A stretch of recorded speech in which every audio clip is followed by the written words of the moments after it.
मेरे प्रिय दर्शकों नमस्कार। प्रिय दर्शकों, ऋषि ज्योतिष में मैं आपका दिल से स्वागत करता हूं और आपको धन्यवाद भी दूं कि आप मेरे वीडियो बड़ी उत्सुकता से देख रहे हैं। मैं हमेशा आपसे आग्रह करता हूं कि आपको अगर अच्छा लगता है तो लाइक करें और दो शब्द कमेंट्स में भी लिखें ताकि हमको ये पता लगे कि आपको हमारा वीडियो कैसा लगा। क्योंकि मेरे अंदरूनी मन से यह है कि मेरा वास्तविक कुंडली पर जो वीडियो होता है और शास्त्रों से एक एक शब्द लिया गया होता है। आज हम बात करते हैं, ये कुंडली के 12 भाव हैं। मैं हमेशा बताता हूं कि लगन का भाव स्वयं का प्रतिनिधि है। आप स्वयं हो लगन के प्रतिनिधि हो, तो कुंडली में आपकी तो स्थिति अच्छी होनी चाहिए बाकी प्रभाव को देखने के लिए। आज हम बात करते हैं आपके द्वितीय भाव से संबंध में बात करते हैं। तो द्वितीय भाव हम हमेशा बताते हैं धन का है, वाणी का, परिवार का है, तीर्थ पराक्रम का, चतुर घर, पंचम भाव शिक्षा बुद्धि, छठा भाव ग्रोह शत्रु, सप्तम भाव जीवन साथी, अष्टम भाव आयु और गुप्त धन आदि, विदेश भी, नवम भाव भाग्य भाव, दसम भाव कर्म है, तो एकादश भाव आमदनी का भाव है, समाज से जोड़ता है, और द्वादश भाव खर्चे का भाव है। आज हम बात करते हैं द्वितीय भाव की। ये द्वितीय भाव है आपकी कुंडली में। ये भाव देखिए, ये लगन का भाव है। आपकी राशि कोई भी हो, ये द्वितीय भाव देखिए।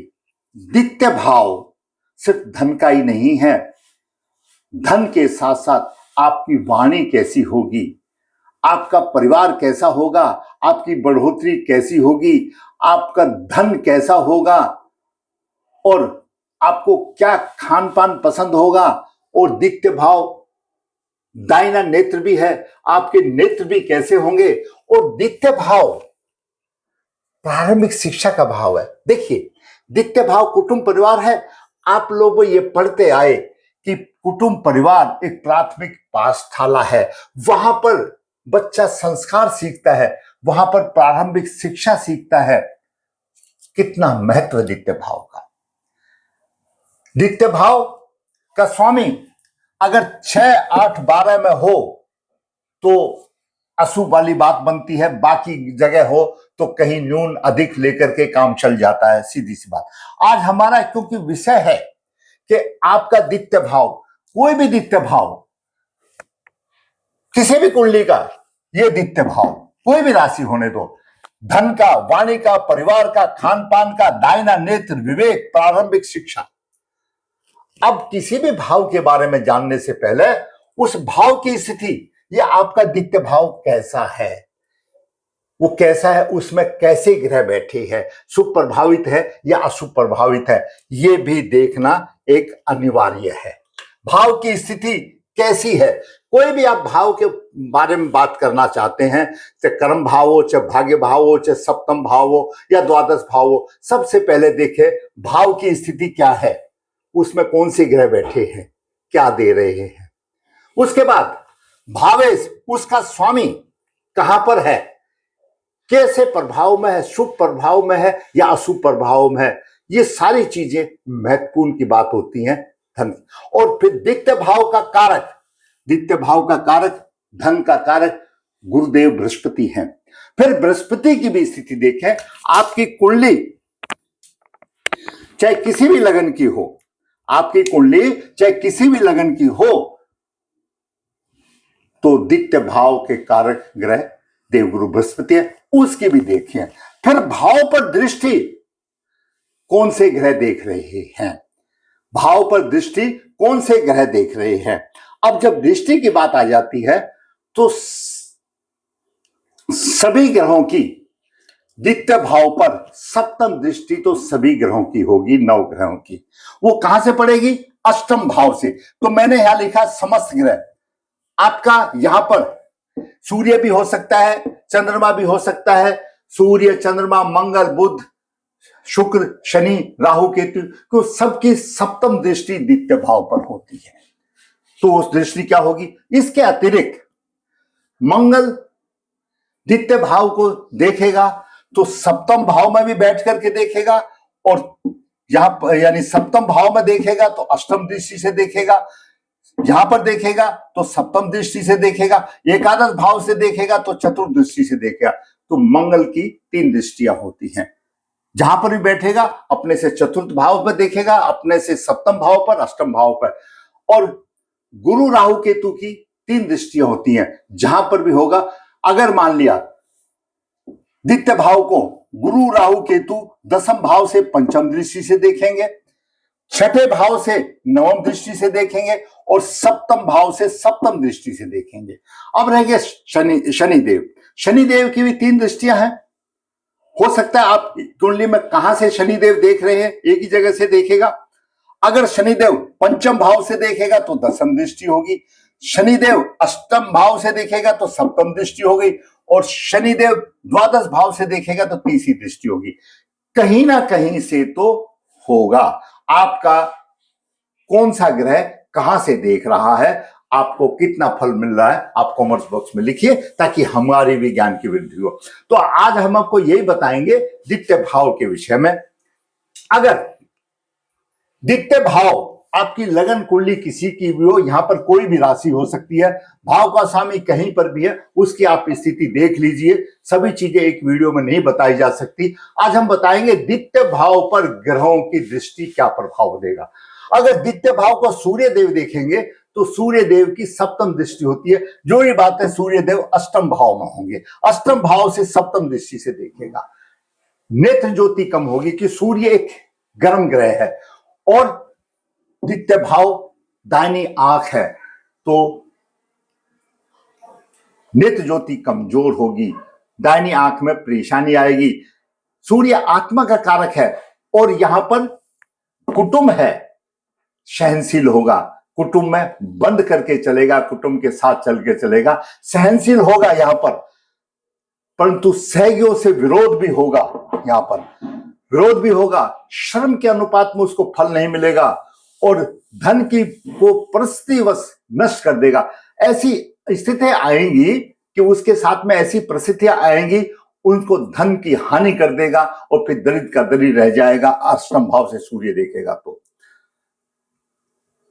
शुभ प्रभाव में होगा तो थोड़ा शुभ मिल जाएगा, अशुभ में होगा तो और शुभता मिल जाएगी। अगर चंद्रमा यहां से दिखेगा तो चंद्रमा अष्टम भाव में अशुभ माना जाता है, क्योंकि चंद्रमा छठे, आठवें, 12वें भाव में अशुभ माना जाता है। परंतु चंद्रमा मन है और अष्टम भाव गुप्त अंगों का भी स्वामी है, तो ऐसा जातक की काम वासना अधिक हो सकती है, तो उसके वशीभूत होकर के कहीं अगर दशाएं अगर ऐसी आ जाती हैं तो चरित्र की हानि भी कर सकती है, उसकी इच्छाएं ऐसी बनी रहेंगी।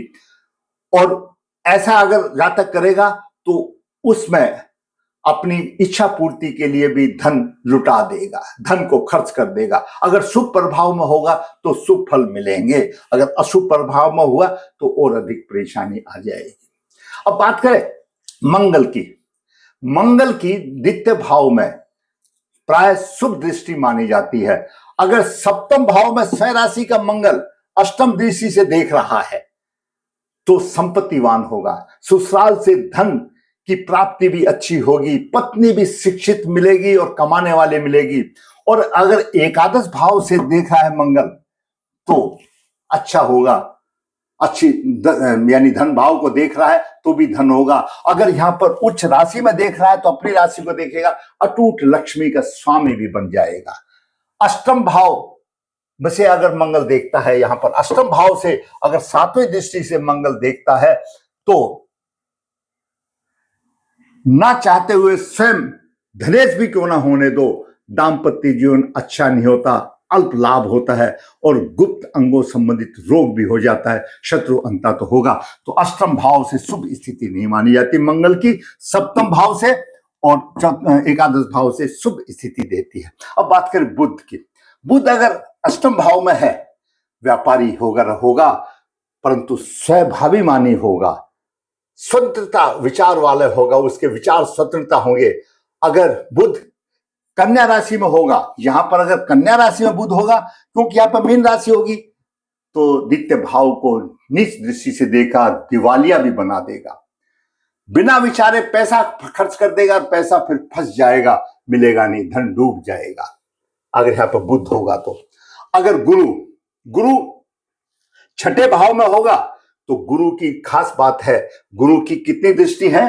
5 दृष्टियां। गुरु यहां से भी देखेगा पंच दसम भाव को, यहां पर देखेगा द्वादश भाव को, यहां से देखेगा द्वितीय भाव को। तो द्वितीय भाव को जब यहां से छठे भाव से गुरु देखेगा तो शत्रुओं से परेशानी तो होगी और धन की हानि भी होगी, उसको परेशानी भी होगी, क्योंकि गुरु साथ साथ द्वादश भाव को भी देख रहा है।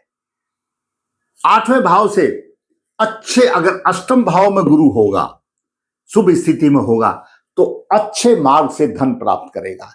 पारिवारिक और सामाजिक सुख की उसको कमी नहीं होगी। मित्र संबंधी अच्छे सहायक भी होंगे, धन की कमी नहीं होगी।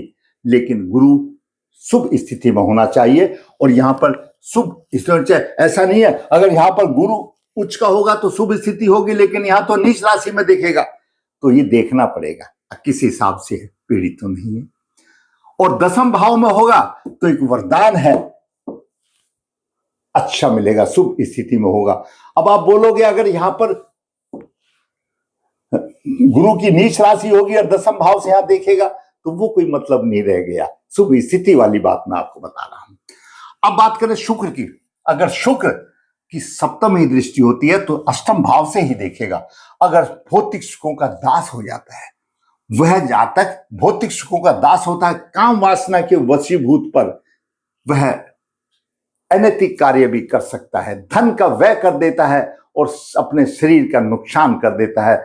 धन परिवार का सुख मिलता तो है, लेकिन ऐश और आराम करके वो अनंत गुप्त रोगों का भी भागी बन जाता है। यहां पर भी शुक्र की स्थिति अच्छी नहीं होती, क्योंकि अष्टम भाव है, गुप्त अंगों का भाव है, और शुक्र गुप्त अंगों का स्वामी है। अब बात करें शनिदेव की।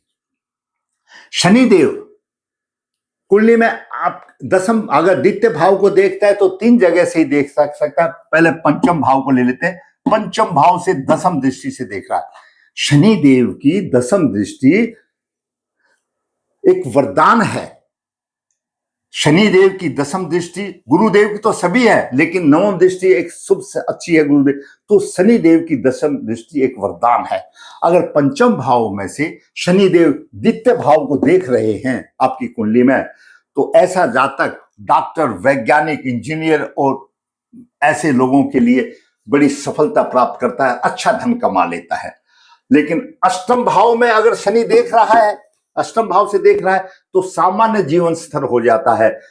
जुआ, सट्टा, रेस आदि अस्स आदि से वो व्यवसाय चलाने वाले व्याधि रोगों से पीड़ित होगा, अष्टम भाव में होगा। 12वें भाव से अगर शनि की तीसरी दृष्टि, शनि की तीसरी दृष्टि तो बड़ी अशुभदायी है। तीसरी दृष्टि है तो दरिद्रता ला देता है, जीवन यापन में परेशानी कर देता है, और नाना प्रकार के रोग भी हो सकते हैं। केतु, राहु केतु की दृष्टि कहीं से भी हो सकती है। राहु केतु की यहां से भी नौ दृष्टि होगी, यहां से सप्तम होगी, और यहां से दसम से पंचम होगी, हानि करेगा। तो मैंने आपको बताया एक सामान्य तौर पर, अगर वो पीड़ित है तो भाई पीड़ितता बढ़ जाएगी, शुभ है तो अच्छा देगा। मैंने सामान्य तौर पर आपको बताया कि आपके द्वादश अष्टम भाव, आपके द्वितीय भाव को कौन ग्रह देख रहे हैं। आज चलिए हम एक कुंडली के उदाहरण से समझते हैं। धन, परिवार, वाणी, खान पान आदि का रहस्य द्वितीय भाव, नेत्र, प्रारंभिक शिक्षा, विवेक, वंश आदि। 23/9/88 का जन्म है, शुक्ल पक्ष 3, स्वाति चंद्र 1, बुधवार का जन्म है। मीन लगन है, 20 डिग्री है। द्वितीय भाव में शनि नीच राशि में 8:32 लेकर के है, और पंचम भाव में मंगल नीच राशि में है। छठे भाव में राहु 5:49 और शुक्र 26:50 लेकर के है। सप्तम भाव में उच्च राशि में बुध अस्त है, सूर्य 6:28 लेकर के है। अष्टम भाव में चंद्रमा 7:40 है, और गुरुदेव लग्नेश और दसम भाव का स्वामी गुरुदेव यहां पर है 28-14 मिनट लेकर के। यह स्थिति रही। अब देखते हैं भाव की स्थिति। अब हम इस कुंडली से आपको समझाने की कोशिश करते हैं भाव की स्थिति क्या है। भाव में शनि है, नीच राशि का है, नीच राशि का है, और राहु की भी पंचम दृष्टि है। राहु की इसकी भाव की स्थिति खराब है। राहु और शनि दोनों पृथक कारक ग्रह हैं। पृथक कारक ग्रह, जब राहु और शनि का द्वितीय भाव में प्रभाव है तो कुटुंब से हानि, वंश से हानि होगी। और द्वितीय भाव पीड़ित है और द्वितीय भाव मुख है, खान पान का भी है। जो अभक्ष्य चीज है, जो नहीं खाने की, जिसमें शास्त्र मना करता है वो चीज खाएगा, जिस शास्त्र मना करता है वो पिएगा, मतलब नशावृत्ति और जिसको कहते हैं नॉनवेज, इनकी भी आदत उसको पड़ सकती है, क्योंकि पृथक कर देगा उसे, सब कुछ से पृथक कर देगा, परिवार से पृथक कर देगा, वंश की हानि हो जाएगी। ये भाव की स्थिति पीड़ित आ गई। भावेश की स्त्री मंगल जिसका स्वामी है, भावेश नीच राशि में है, तो भावेश की भी स्थिति शुभ नहीं है। भावेश की स्थिति भी शुभ नहीं है, क्यों? नीच राशि में है। कारक की स्थिति, और कारक ग्रह, कारक कौन है? गुरु है। गुरु की स्थिति द्वादश भाव में है, और लग्नेश भी है, दसम भाव भी है, और पाप ग्रह राशि में। हरिवंश पुराण में स्पष्ट वर्णन मिलता है कि जब गुरु क्षत्रिय राशि में हो, पाप ग्रह की राशि में हो, तो आप समझ लो कि पूर्व जन्म के अशुभ कर्मों के परिणाम स्वरूप गुरु की ऐसी स्थिति बनती है और अपने कारक को हानि करता है। क्या है? संतान का कारक है, ज्ञान का कारक है, धन का कारक है, इन सब से वंचित करता है, प्रबल पित्त दोष हो जाता है यहां पर। तो कारक की स्थिति भी अच्छी नहीं रही। अब बात करते भाव पर दृष्टि सूर्य की, तो सूर्य की कोई दृष्टि यहां पर है नहीं, कोई सूर्य इसको देख नहीं रहा है, ठीक है कि नहीं? देख नहीं रहा। चंद्रमा की दृष्टि मैंने आपको बता दी क्या देगा। मंगल नहीं देख रहा है, इसको देख नहीं रहा है। बुध भी देख नहीं रहा है, गुरु भी नहीं देख रहा है, और शुक्र भी नहीं देख रहा है। शनि वहां पर है और राहु वहां पर, राहु देख रहा है। तो ये दो चीज उसको देख रहे हैं, पृथक कर रहे हैं। इस तरह से भाव के एनालिसिस आप करेंगे तो आपको अति उत्तम होगा, समझ में आएगा। तो यहां पर इस भाव की परेशानी आ गई। धन की हानि, परिवार की हानि, कुटुंब की हानि, जो नहीं खाने वाली चीजें शास्त्रों के साथ उनको खाने का बंदा, और समाज से कोई वंश की हानि, कौन इज्जत देगा? और मन है यहां सप्तम भाव में आ गया, शुक्र यहां पर आ गया, राहु के साथ आ गया। जब छठे भाव में शुक्र आ जाता है, राहु इसको देखता है, तो एक क्लास का पिए पीता है। जो नशावृत्ति भी अलग अलग होती है ना, तो जिसको यहां पर इंडिया में बोलो तो अंग्रेजी दारू पिएगा ये समय आने के बाद, जिससे आने के बाद में अच्छा किस्म का खाएगा, अच्छा किस्म का पहनेगा, उस पर खर्चा करेगा और धन की बर्बादी करेगा। और चंद्रमा है अष्टम भाव में आ गया और सूर्य यहां पर आ गया छठे भाव में। वो ठीक है, अब गुरु थोड़ा सा देख रहा है, लेकिन गुरु स्वयं भी अशुभता में प्रतीक हो गया। और गुरु की महादशा चल रही है 2021 तक, और शनि, उसके बाद गुरु की अशुभ दशा चल रही है, उसके बाद शनि की आ जाएगी 50 तक। 50 तक के लिए तो बंद गया भाई ये जातक, 50 तक के लिए तो बंद गया। क्यों? गुरु भी नुकसान कर रहा है, द्वादश भाव में है। जब लग्नेश द्वादश भाव में होता है तो द्वादश भाव भोग का है, वो भोग प्रिय होता है और खर्चा करेगा, बिना सोचे विचारे खर्चा करेगा, तो धन कहां से रुकेगा? और उसके बाद आ जाएगी शनि की महादशा आ जाएगी, तो शनि की महादशा फिर 19 साल रहेगी, तो 50 तक तो इसमें हो जाएगा, और 50 और 12 62 साल की तो आयु हो जाएगी जब शनि की दशा होगी। तो क्या कमाएगा, क्या नहीं कराएगा? जीवन व्यर्थ बेकार हो जाएगा। क्यों हुआ? पूर्व जन्म के कर्मों के फल के आधार पर हुआ, पूर्व जन्म के कर्मों के फल के आधार पर हुआ। ऐसे जातक को देखिए, ग्रहों को बदला नहीं जा सकता। अगर थोड़ा सा शुभ हो तो हम उपाय करके, लेकिन मनुष्य योनि में आए हैं तो उपाय कर लेना चाहिए, अपना प्रायश्चित कर लेना चाहिए, प्रायश्चित कर लेना चाहिए। लग्नेश का रत्न धारण करना चाहिए, मंगल के उपाय करना चाहिए। बलवान के मंगल भाग्य का स्वामी, भाग्य भी साथ नहीं देगा, मंगल के उपाय करना चाहिए। और चंद्रमा पंचम भाव का स्वामी यहां पर आ गया, शिक्षा से संबंधित भी परेशानियां आ जाती हैं। ये कुंडली का है कि ऐसी कुंडली आपको शिक्षा पद मिलती है पूर्व जन्म के कर्मों का। आप अभी जो अच्छा कर्म करोगे तो आपको मिलेगा। और संतान दर्शकों, अगर आपने पूर्व जन्म में किसी की भी सेवा की है, वह चाहे पशु हो पक्षी हो, वह आपके पुत्र के रूप में आकर के आपकी सेवा करेगा।